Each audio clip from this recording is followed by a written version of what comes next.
We're live. We're live. We're live from the Candy Factory.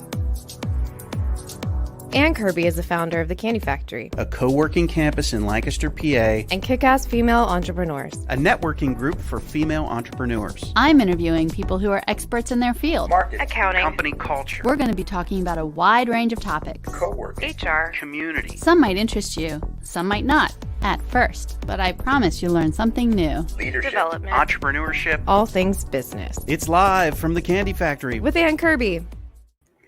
Hi, and welcome everyone to the show this morning. I am so honored to have Tanay Lynn Harris of Tenacity Consulting on the show today. As a social impact strategist, facilitator, and organizer, Tanay has advised nonprofits, political campaigns, educational institutions, and organizations to expand their work to achieve equitable and transformative impact. She is committed to social justice and human rights issues, both nationally and internationally, and has worked with organizations like the NAACP and so on. And we're honored to have her on the show as she shares her story and expertise today. Hello, Tanay, welcome. Hey, Ann. Thank you for being here. It's so good to see you virtually. I know, good to see you too. Thanks for taking your time and being on the program to talk about dismantling racism in business and the steps that businesses should take to be more equitable and transformative. So thank you for that. And also, I'm really interested today to hear your perspective on two very important issues facing our country, including removal of controversial monuments and statues and defunding the police. And so I know you've been doing this work for a long time. So first off, let's start with tell us a little bit about yourself. Oh, man. I think my first, I had a good upbringing with my mom and spent a lot of time with my grandparents, and spending lots of time with my grandparents and living with them. We would always go to the library and I was always reading. And I was always thinking and reflecting. So even in high school, I was always asking deeper questions, and particularly being a very centered Black family that we were, and asking deeper questions. A lot of the stuff that my teachers would say in high school was oftentimes opposite of the reality of being a Black young person, Black child, and then, into womanhood. That I was often like, well, that's not our reality. This othering that was oftentimes taking place, and oftentimes seeing us in a very deficit-based a way of living life that was, as I said, complete opposite. I think my more deeper understanding and analysis when I was a student at Temple University, and I was a part of the Department of African American Studies, also known as Africana Studies. And so I think a lot of folks think when you're in Africana Studies, you're learning about all the different Black inventors and so on and so forth, but you're literally learning more deeply around the historiography and genealogy, what has come before beyond enslavement. How does it manifest? What is the great genius of Black folks? And so there was a deeper centering there. And then I would say my more radicalism was happening in both the department, but also the work that we were doing in the deep study, also seeing that within community and seeing how all of these things are tied together. And so working with, the old guard of the Black Panther Party and giving us a deeper history into how they came to be, working with folks like Pam Africa and Ramona Africa, who are part of the MOVE family, the MOVE organization, who had the bombs dropped on them. And so listening and kept collecting all of these stories and analysis, seeing gentrification happen at Temple University and seeing Black and brown families being displaced, and then seeing a high amount of college students being able to move into homes. And so we're talking about these things in college, and we're seeing them in real life, literally across the street from at Temple. And so one of the more deeper cases that I had worked on was the case of Hamia Abu-Jamal. So I entered in as an organizer, understanding, and it's a very important case, and particularly when you understand the history of Philadelphia and just the history of this country, to see a case like that, and then moving into actually working on Mamia's case as being part of his legal team with the NAACP Legal Defense and Educational Fund. Got it. So it was just kind of this propelling, working in schools, seeing the inequality in schools, seeing how schools where Black and brown children were not equally getting the same amount of money as private schools or some of the heavily white or charter schools in Philadelphia. Sure. Just like really having this awareness of what's happening and asking deeper questions. Elder always said, when you ask the wrong question, you're going to get the wrong answer. And so it's just about reframing and asking questions that allow you to get to the deeper hidden truths. Wow. Yeah. And then after that work, you went on to work with the uprising in Baltimore and so on. Can you tell us a little bit about that? Yeah. So a lot of the work I did with the Legal Defense Fund was, organizing with communities. And so, if we were working on a particular Supreme Court case, I would work with the attorneys, and we were looking at what was happening. How do we help galvanize and provide space and place for the community to be able to just do what it is that the community knows how to do? And then within that, you kind of have an understanding of like rapid response when something happens, and then how do you, provide support and analysis, right, understanding that. And so we first went to Ferguson, where a group of organizing and legal workers went to go help support the Ferguson protesters on the ground and taking their leadership, but providing that like on the ground rapid response legal support and jail support that's extremely necessary. And that was a very interesting time to be there. We had bulletproof vests on, we're being attacked by police and the National Guard in restaurants and churches. And I think for me, it wasn't as surprising as others. But it was still shocking to the psyche nonetheless. Sure. And then we were there for a few days. We were still providing support, although we were no longer on the ground. We were still providing long distance support. Then we move into the Baltimore Uprising, what's happening. And so we were asked to come in from the Baltimore United for Change Coalition, which was a coalition of organizations who have been doing work in Baltimore, who wanted to, come together to show like, this strong power of folks who've been doing this work, as opposed to having other folks coming in and trying to infiltrate the work that was already happening in Baltimore. And so, just once again, providing that wraparound support around legal and jail support, training law students and also lawyers who want to move into being more of a movement lawyer. How do they do the work of decolonizing how they thought or what they were taught in law school? One of the things in law schools that you're often taught is like, you are the most important person. Everyone comes to you for all the things. So there's this chip on your shoulder that a lot of attorneys get. And so you're taught basically the theory of a thing, but actually, how do these things actually happen in practice? What does it mean to fight for a system that isn't just? And so doing that inner work. And so providing space for law students and lawyers who want to now become movement lawyers, the opportunity to kind of learn and think more deeply and critically to be able to provide more holistic services to their clients and the community at hand. And you use the word decolonization. And I know that we're going to be touching on some terminology and giving us a little bit of insight into that, because we all have assumptions that we understand what some of the vocabulary means. And I think it would be really helpful to talk about that. So moving on from the work that you've done and into entrepreneurship, tell us a little bit about that journey. When we think of, for me, entrepreneurship really happened because I didn't have a choice.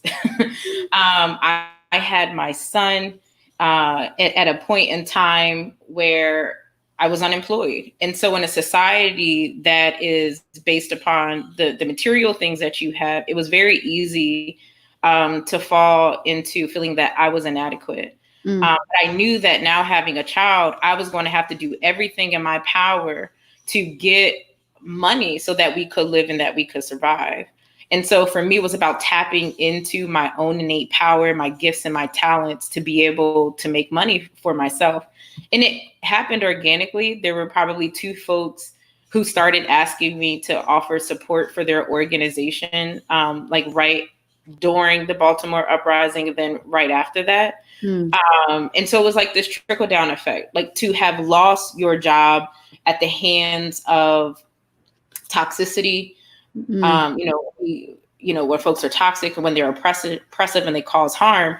A lot of times folks are not losing their jobs because of a failure of themselves. Oftentimes they're losing their jobs because they go against the status quo. Sure. Like, so some people are like, well, just do what you're supposed to do, right. Have your job. And it's like, yeah, that's easier said and done. But when you are cultivated in such a way and you don't want, and you are trying to do the work to not be oppressive yourself, sometimes just simply telling the truth and being who you are and being centered in who you are is a threat. And so oftentimes in organizations that are very hierarchical, they will not and will not continue to provide space for you. And so because of the conditionings of ways of being oppressive, folks you'll lose your job. And so you and particularly as a mom and being, a single co-parenting mom, I had no choice. And so it's been one of the most challenging and yet beautiful journeys, the way in being able to breathe, to create the schedule that works for me and my family, to not have to be within oppressive systems that cause and perpetuate harm, to be able to work on my own time, to try to help organizations think in the ways of how to not be oppressive. And so that's also part of the journey. And so working with organizations that I had been harmed in, even organizations who claim to work for social justice, to work for social change, to do all of these things, and yet can often still be the same organizations that perpetuate the same harm. And so I think oftentimes there's no mechanisms for accountability. And so you can easily, a paycheck is connected to your livelihood. Me getting fired and not getting a paycheck, me and my son could be homeless, Sure. Or for any parent, that can be the trickle down effect. And we oftentimes cast blame on the individual, but we don't ask the deeper reflective questions as to why did this person really lose their job? How might this cause harm? What are the services that we really have to provide when things like this happen in a very holistic way? And so entrepreneurship was really my path for me to be able to be my most free and my free Black woman self, was to be able to opt to be an entrepreneur. And so Tenacity Consulting was born. And it's interesting because you bring up, like, even organizations who do good work still need to be reflecting and doing the internal work as well as the front-facing work that they get credit for. And so that's an interesting topic, maybe for another day, because it can run deep. We could at least say there are certain things that any organization can do that is seemingly performative, right? So you can do that front facing stuff, but what is the internal work that you're doing? Right. What does it mean to be an organization that's fighting against, economic disparities, and yet you're paying folks less than $15 an hour, but yet you're fighting for fair wages, so there's, these moments that just are not connecting. And I think oftentimes it requires a deeper change of values that a lot of organizations are not really willing to reflect on in order to think, how can I do better? And when you don't have folks holding you accountable, it's easier to get away with those things. So some of the work, speaking of, can you introduce us to your son? This is Amon, so he will be joining us. That's great. So as a business owner, and as you work with organizations on this work, dismantling racism, can you give us an idea of what does that mean? And what are some of the steps that we as business owners can take now and as we look to the future to make sure that we're providing a more equitable culture? I would say one of Dr. Barbara Love, she uses what is called developing a liberatory consciousness. And so the four kind of pillars, so to speak, that she talks about is having an awareness, having an analysis, moving into action, and then accountable allyship. And the awareness part is that you are knowing that there's a thing happening. The analysis component is reflecting on it more deeply. The action is then how do you take action? And then how do you then move into some deeper accountability to it? And oftentimes we move into the action, right? It's easy to go, let's say, to the protest. It's easy to change your screen to Black. It's easy to say Black Lives Matter. So you have done that actionable thing, and then you are claiming that you are an ally. And so it takes away your level of accountability. Mm-hmm. And so oftentimes when you skip the awareness and the analysis and you go right into the action, you then oftentimes will perpetuate the same harm because you did not take a step back to think and theorize on it and really have a deeper analysis. And so that's something that we oftentimes see happen within when these uprisings or these moments happen. Folks quickly move into the action. And so, when we're talking about accountability, it's easy kind of paint the picture. It's easy to join arms with the protesters. It's easy to join arms with Black and brown folks, right? Because they're already out there. They're already talking about this thing.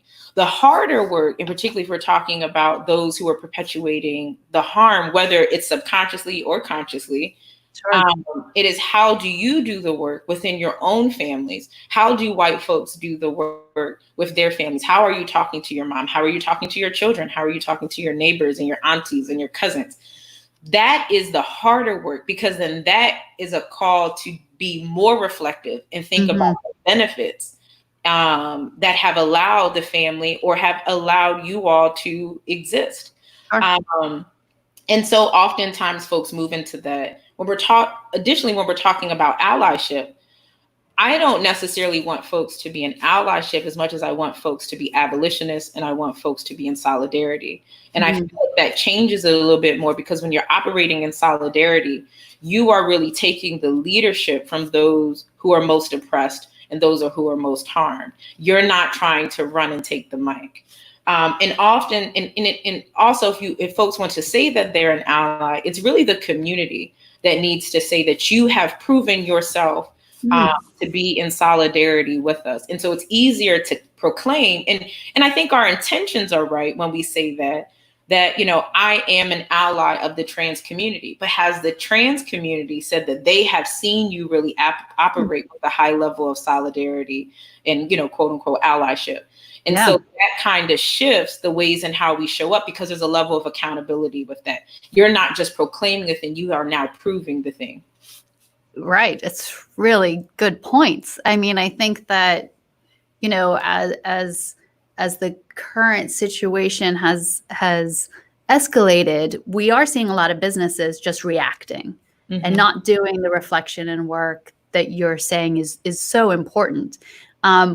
What are some tools or tips or suggestions that you might have for a business owner looking at this and saying, okay, I want to make sure that I'm doing the right work and that I'm also reflecting before acting, but that also, like you said, that the community itself is acknowledging, yes, you have been active in this space. You are doing the work. What are some suggestions that you might have for small business owners? To see if they're really doing the work, or? Yeah. Like, I mean, I know it's like it's lifting up voices within your organization.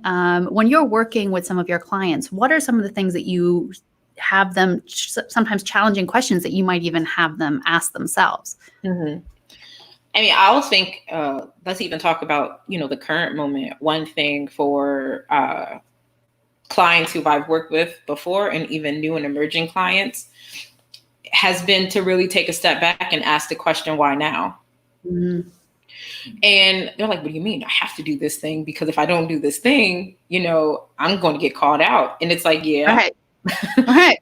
But yeah, it's unfortunate that's the case, right? That it's now and it hasn't been part of your mission since the beginning. How privileged, it's literally like, how privileged is that you your concern is now getting called out. And so there's providing space for the both and, there's something wrong with it while equally acknowledging that it's a step, right? Mm-hmm. It's a step propelling you into the right direction. Sure. And so it is the cause of to be reflective, because the conversation is, why now? The other tier of the conversation is, you're late and welcome. Like, you're needed. Right. But we also have to acknowledge that you're late. And some folks, like, if asking that question makes you uncomfortable, good. You're supposed to be made to be uncomfortable. Sure. So for any organization, it is really thinking back, what are the things internally? And so it's on interpersonal levels, it's personal levels, institutional levels, and structural levels, and understanding how all of these things function and flow. What are the things that you all need to be doing in-house?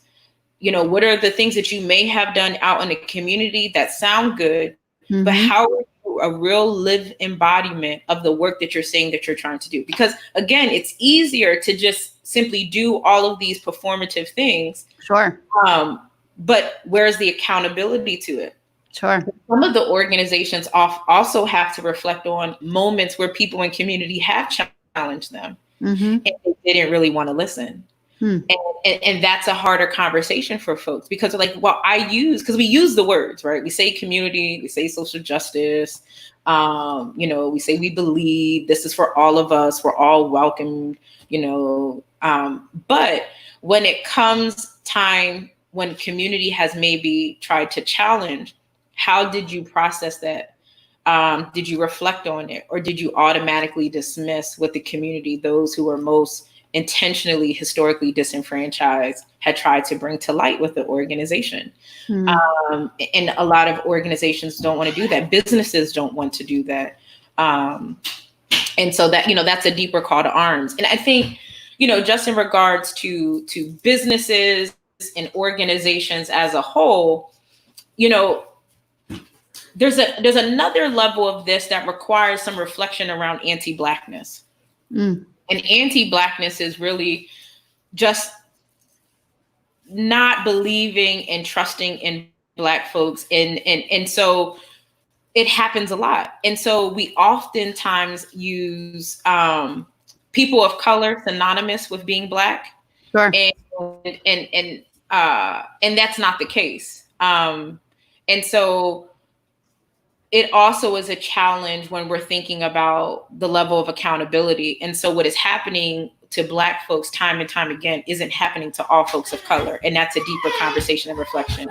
Sure. So talking about some of the vocabulary, we're hearing anti-racism, like what that is, you need to be anti-racist.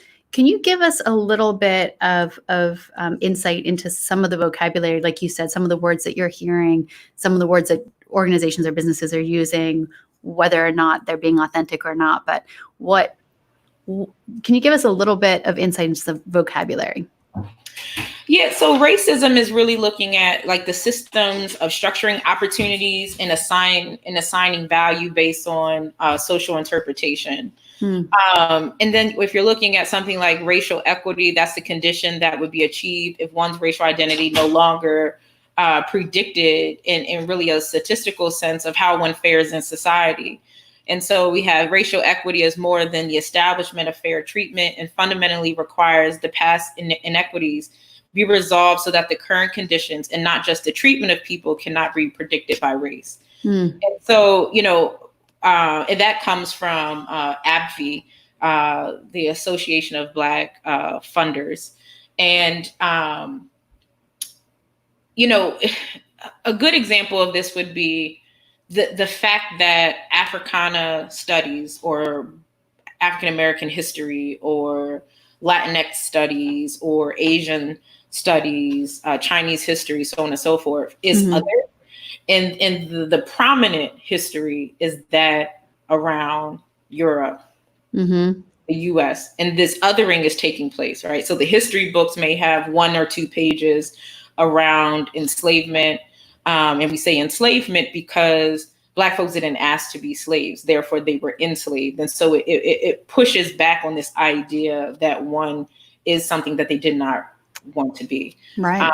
And we could get into a whole nother history, a whole nother around like maroon Black folk who were fighting for their own liberation on plantations every single day, but that history is never really talked about. So when you're looking at this othering happen, that is like this level of privilege, because we're seen as the other, as opposed to just simply being a part of. Like, whose history are you learning more? Who does it benefit to learn that history most? Sure. To really learning the true history. And a lot of our history books do not paint the true liberatory way of Black folks. They don't paint the history beyond enslavement. And so when you start with enslavement, everything after that looks like progress. And so we get excited with the idea of the first this and the first that, and so on and so forth. But it's like, what we're really talking about, the first of all the things, we're looking at colleges and universities and deep study of a thing. You oftentimes will find that in the continent of Africa. And so to keep a people away from their land and their culture, you then get a chance to dictate how they understand themselves. And if you get a chance to really go back and have a deeper understanding of who you are, what you are, and where you come from, your power comes back to you. But when you feel displaced, oftentimes your power is looking in and at other folks to be able to try to fill that void for you.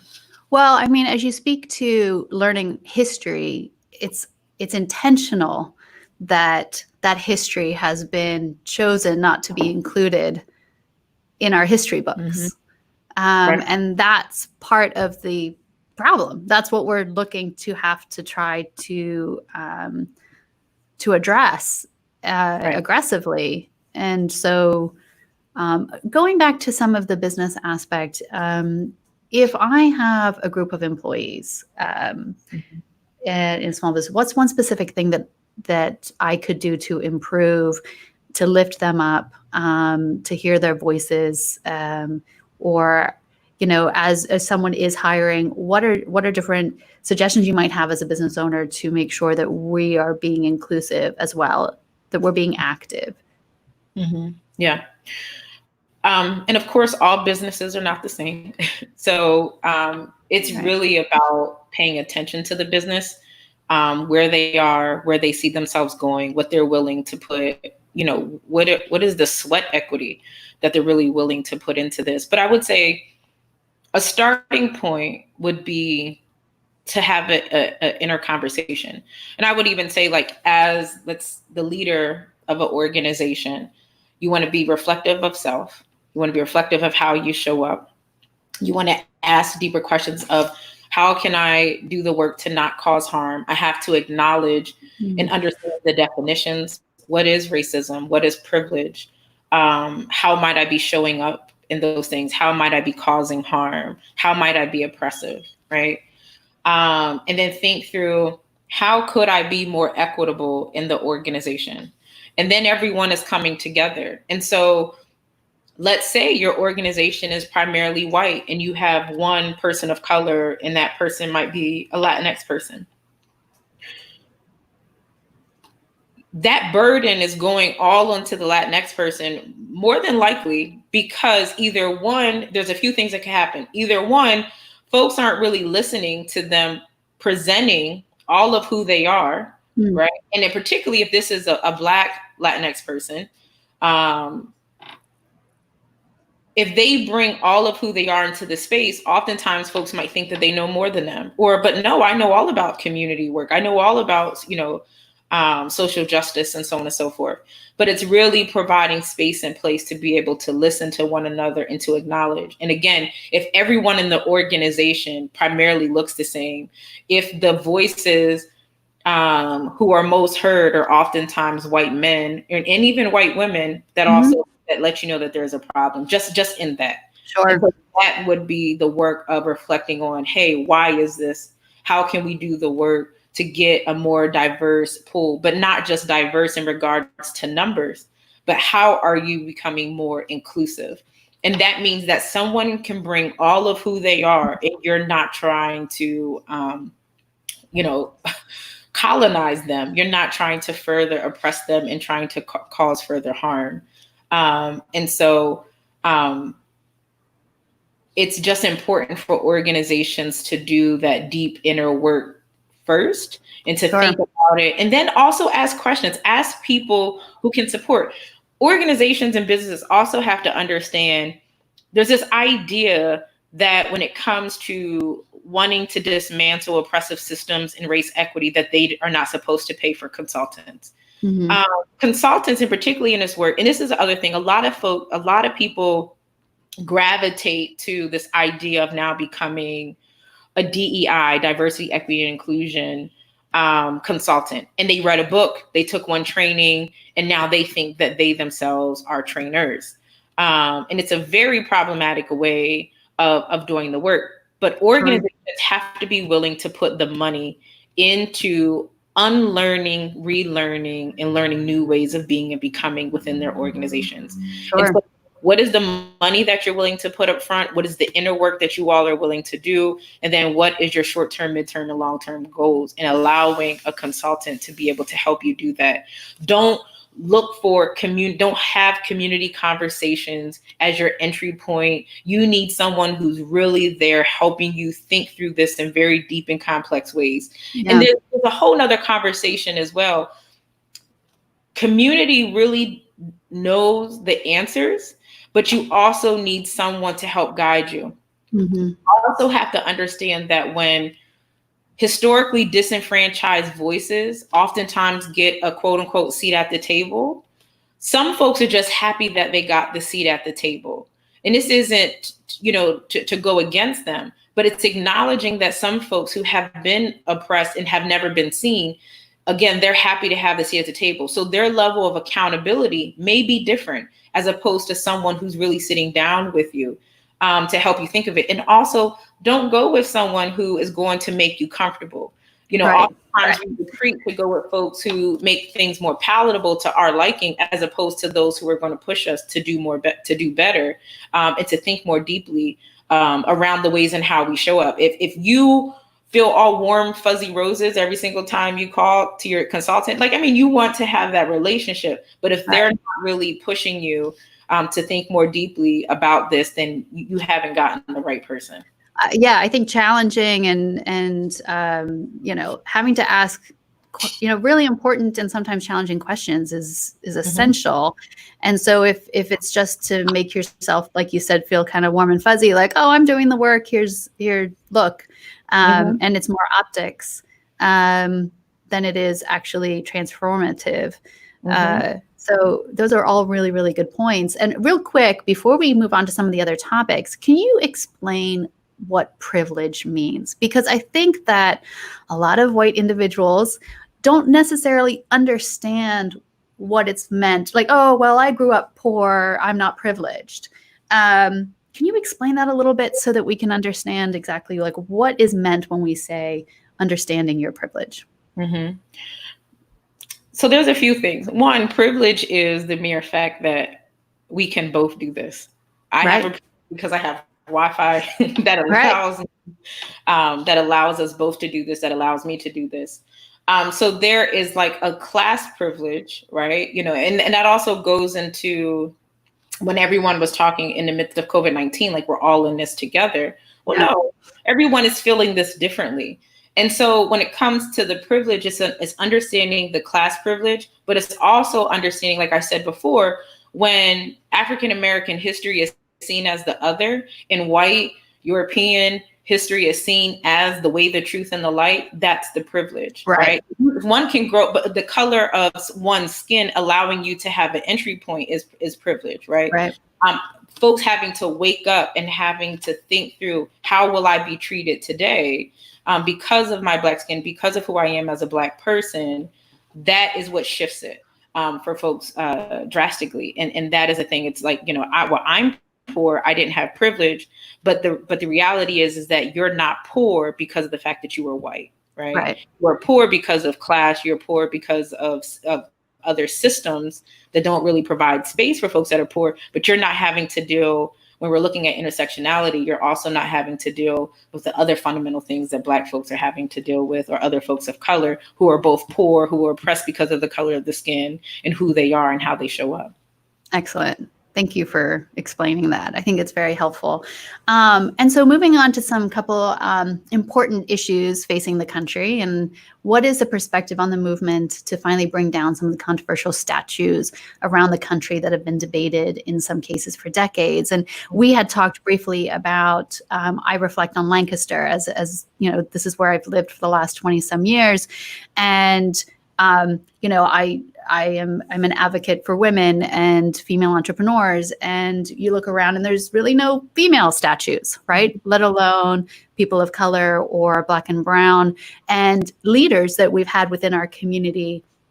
For example, even just as like Thaddeus Stevens, who was a white male, we don't have even a statue of him, and he did good work. And his assistant, Lydia Hamilton Smith, was an amazing individual and a trailblazer, especially when it came to women and business, Underground Railroad and so on. And yet that has been challenging to even get any recognition of them in Lancaster, where she lived and worked and businesses. So can you explain a little bit about the removal of monuments and statues and why it's important for us to take a look at this now? I know it's heavy.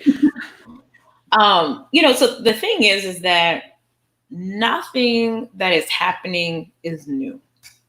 Right. This is part of the continuum of movement work. This is a part of the continuum of abolitionist work.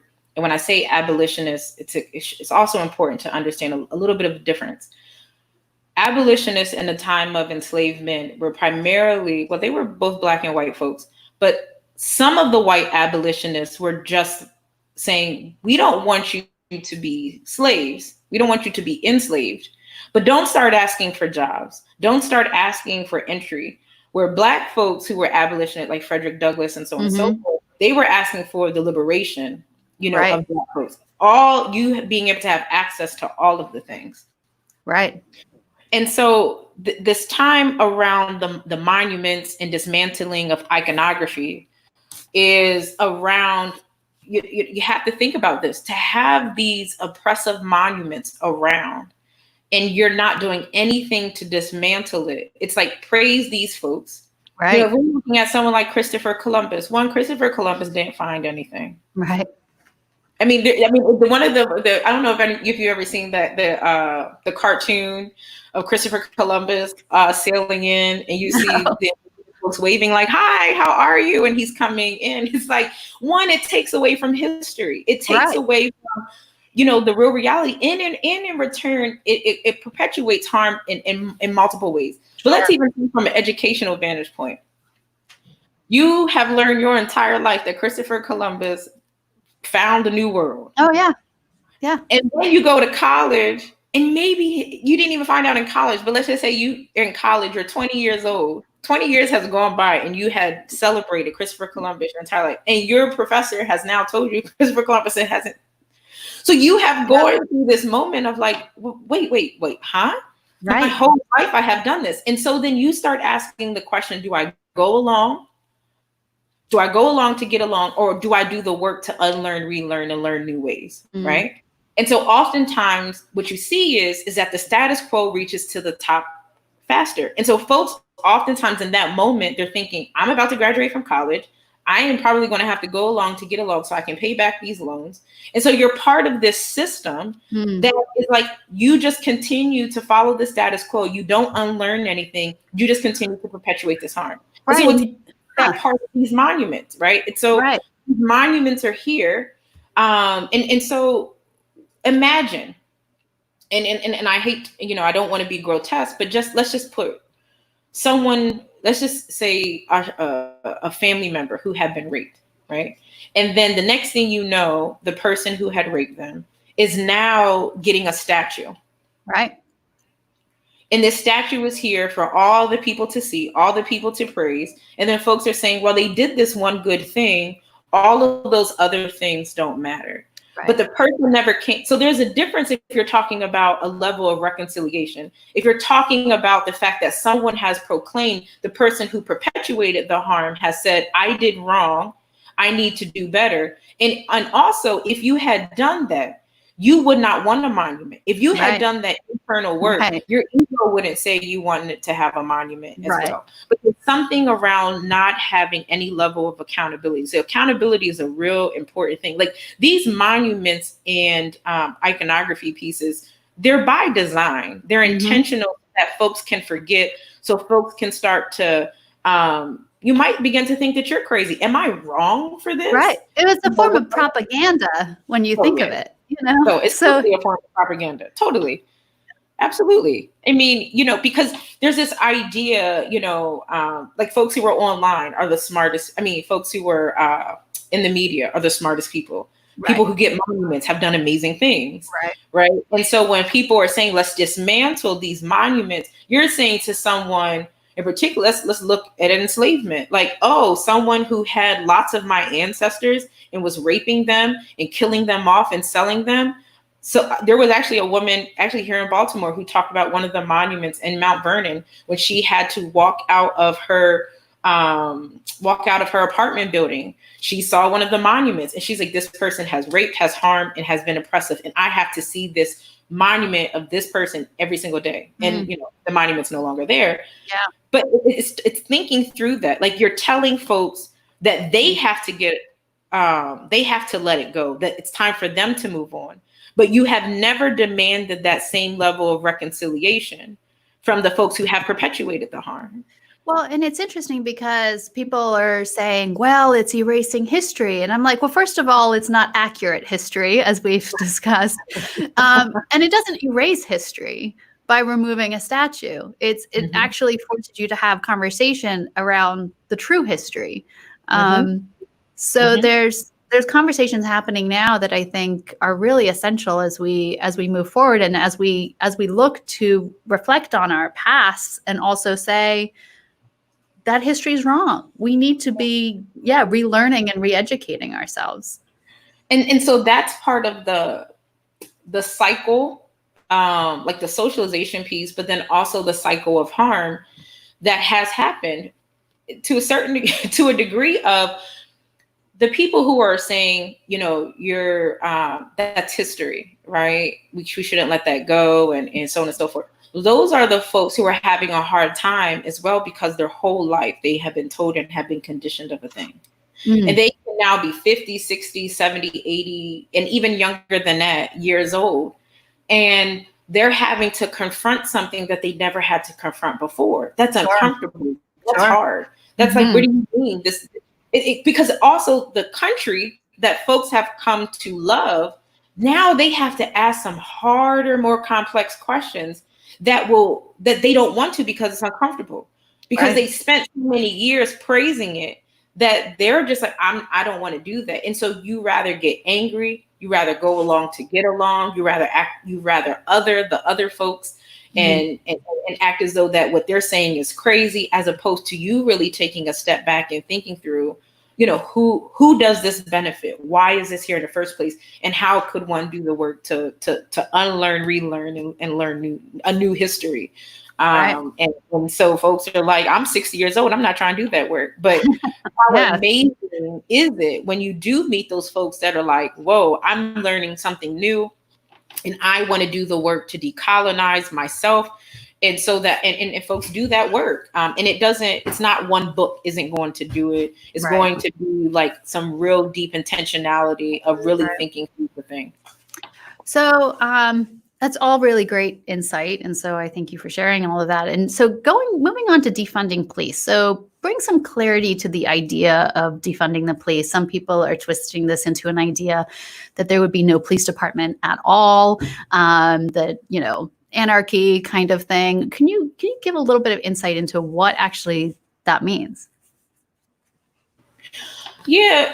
So defunding the police is, I think for a lot of folks, particularly if you have family members, loved ones who are in the police department, when you think of defunding, I think for a lot of folks is loss of jobs. I think on another tier it is, but there's violence, right? And so we need the police. I think there's a lot of different things just within that. There are police departments who have a high amount of money that get them prepared really for military. And I mean, we see this during uprisings. They have all of this high tech equipment, and you're like, what war are you going into? Right. It's like, what is going on here? And so it's harder for folks to get to the realization and the understanding of the violence that begets the violence, right?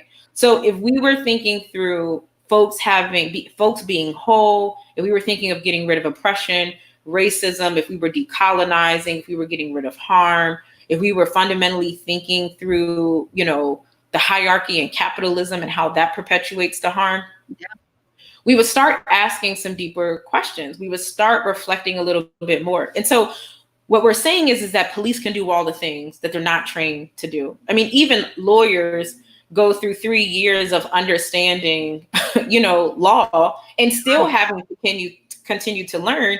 And police, they have maybe 12 to 18 months in academy, and their training and conditioning is fundamentally flawed. Right. And so folks are like, well, what are you talking about? Well, the history of policing actually comes from enslavement catchers. Those who were out there to catch enslaved Africans who were trying to leave the plantation in order to get to a better place to be with their family. And oftentimes that was in North, that could have been in other maroon places, whether they were trying to get to Haiti, whether they were trying to get to other places of freedom so that they can be their best selves. And so that's the history of policing. And so now that has never been dismantled. That history has continued. And you see how it rises up when you're looking at the racism that ensues, when you look at the amount of times Black and brown folks are stopped by the police from driving their cars, the fact that they're oftentimes automatically seen as being guilty, the fact that children in the eyes of police, particularly Black boys and girls, are seen as being older. And so there's there's this weaponizing that happens. And then we automatically retreat to wanting to protect the police, but police in itself have not fundamentally done all of the work that they need to. Sure. Also, when you're talking around giving money for cameras, which I think for a lot of people, they're thinking, well, we want to see what has happened with these police cameras. There is some studies, and I can pull them up and we can share them in the chat later, around how these cameras, to a certain degree, they help, but they haven't really proven to really help. Folks can turn them off, but also more than that, it helps give police departments more money. And so more money into becoming militarized as opposed to other services. So imagine if the most recent case, well, one of the things that I just recently found out is like almost 50% of folks who have been murdered by police are disabled. A friend of mine had informed me about this. Her name is Jennifer White Johnson, and she actually she was a part of an action in Washington, D.C., uplifting how Black disabled lives matter. And so just imagine someone who is autistic, who is yelling around, something has happened, or the police put a flashlight in their face, and they are reacting based upon, there's neurodiversity. What if you had someone who could handle that person, who is equipped in understanding neurodiversity and how to support, as opposed to how do I cause harm? And oftentimes police is, how do I cause further harm, as opposed to how do I do the greater work? And so, let's look at education. Let's look at social services. Let's look at mental health. Let's look at food. Let's look at all of these things. And again, if everyone had all the things that they need, I can imagine there's millions of dollars that could be taken out of police departments to defund them and find other services. Because a lot of times the things that you're dealing, let's look at homelessness. We could take a lot of that money and we could house all of the homeless folks in Lancaster, or me being here in Baltimore. You can house the folks, but you are holding on to this money for for militarization, for so many other things that could be better put into other services that help people be their most whole self. People stealing, oftentimes when you have folks who are stealing, it's because they need a thing. Right.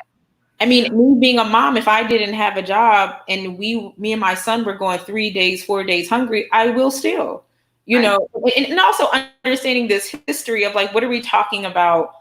It's just a very humanistic way of living life, of you are going to go after the things that you need, but then also understanding who has stolen, right? Mm-hmm. Who has continued to steal when we're thinking around the society that is brought up on oppression and enslavement and thievery, you know.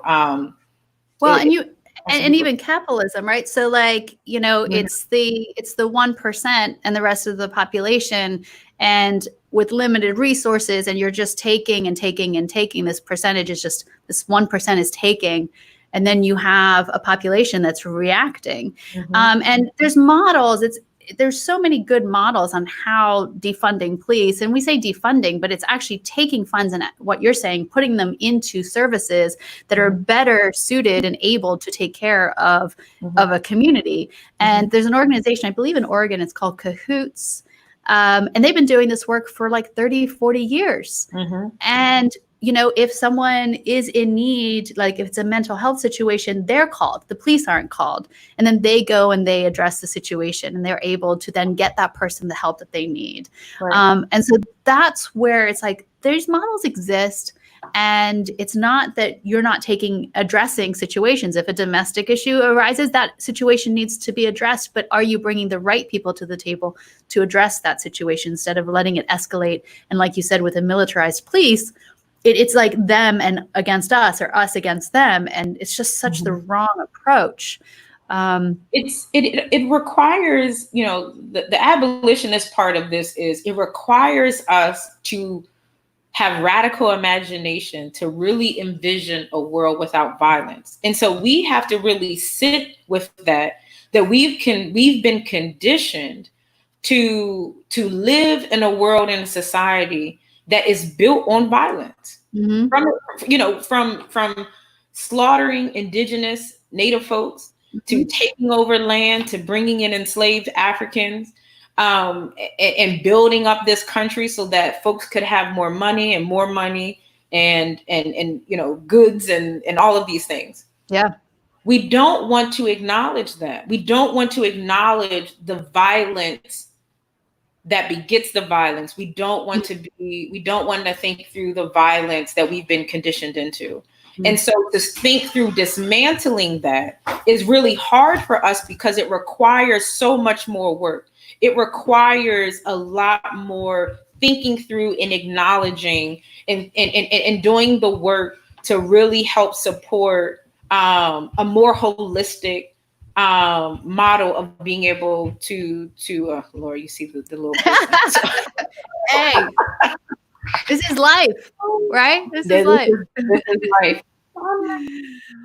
Well, so thank you so much, Tanay, for all of your insight and all of the amazing work that you're doing.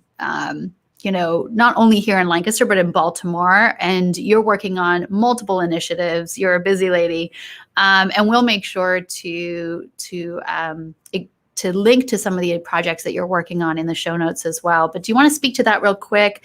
Some of the other work, I think the important work you're doing in Baltimore with the collective, and then also if there's any resources, just to kind of to wrap this up, is there any resources that we as business owners and or individuals can be looking to, that's not just social media, because that's just a rabbit hole that a lot of us just get sucked into. Right. Any suggestions there, and any final comments? Yeah. Oh man, there's so many different resources. Is it okay if I put them in the chat box? Yeah, later? Sure. And we'll add them to the show notes as well. Okay. I mean, I'm lying. Like these moments that people think that you just have all of them right now. But I do. Your question was like some of the work that we're doing in Baltimore. Yeah.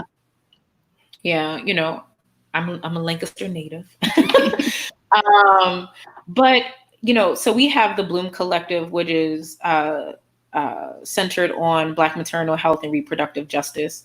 And so we support all mamas and birthing persons across the spectrum, whether we're doing lactation support, childbirth education, helping birth workers think through how to be less oppressive and harmful, getting to more traditions and indigenous ways of doing birth work. And just really more than anything, being advocates and being in community together, and thinking through that and centering that. So that's like one tier of the work. So most recently, we had a gathering called the Black Mamas People's Assembly, which was a gathering of Black mamas to really demand the things that we want to see change in Baltimore and Maryland as a whole. And it was situated on how we see both joy and liberation and the holistic work that's very, very needed. And so there was like a collective body that was like propelling and moving it forward, but we're fueled by hundreds and thousands of other Black mamas. And for us, when we say mamas, it's anyone who loves, supports, and nurtures our children, families, and communities. And so it's anyone who is just really centering and honoring our children, our ancestors, and our new, and not really new, but ways of being and becoming, and really centering both joy and liberation. And so how powerful it is to see a bunch of mamas saying, not on our watch, from looking at what's happening in education, the intra-communal conversations that we're having around healing and liberation and being more just with each other in community, and acknowledging the harm that is perpetuated onto us every single day, but us doing that inner work to decolonize while also demanding just systems and structures that can really benefit the community as a whole, and particularly our children. Wow, it's powerful. It's amazing. And if someone is interested in learning more about this initiative or anything that you're doing, where can people find you and what you're up to? Yeah, so you can always find me at Tanay Lynn Harris, also Tenacity Consulting, the Bloom Collective, and I believe one of my sisters created a Facebook page. So you can also follow us on Black Mamas People's Assembly as well, if you wanted to follow along for some of that work as well. Fantastic. Yeah. Well, time is up, but I could talk to you all day. I know. It's always one of those things when you have the little people, it's like you love them to be here, but it's like, man, your mind shifts. And oh, well, you're juggling a lot really, really well. So thank you so much for being on this show and for taking time today. And to everyone who tuned in, I want to thank you as well. If you have questions, unfortunately, we didn't get to answer any questions really today, but field them, send them to us. We'll field them. We'll get answers, and we'll see you next time, right? Live at the Candy Factory. Thanks today. Thank you, guys. See you. Live from the Candy Factory is a proud member of the Candy Factory Collective. Live from the Candy Factory video can be found on Facebook, YouTube, LinkedIn, and Twitch. Subscribe to the audio version wherever you get your podcasts. Live from the Candy Factory is produced by Jason Mundock at the Candy Factory Co-working Campus in Lancaster, PA. Jason also composed and recorded our music. Additional production and editing by Anna Tran. Administrative support by Ariana Henderson, Krisha Martzel, and Robert Diggs. Find links and other relevant info on the show post at our website, candyfactorycollective.com.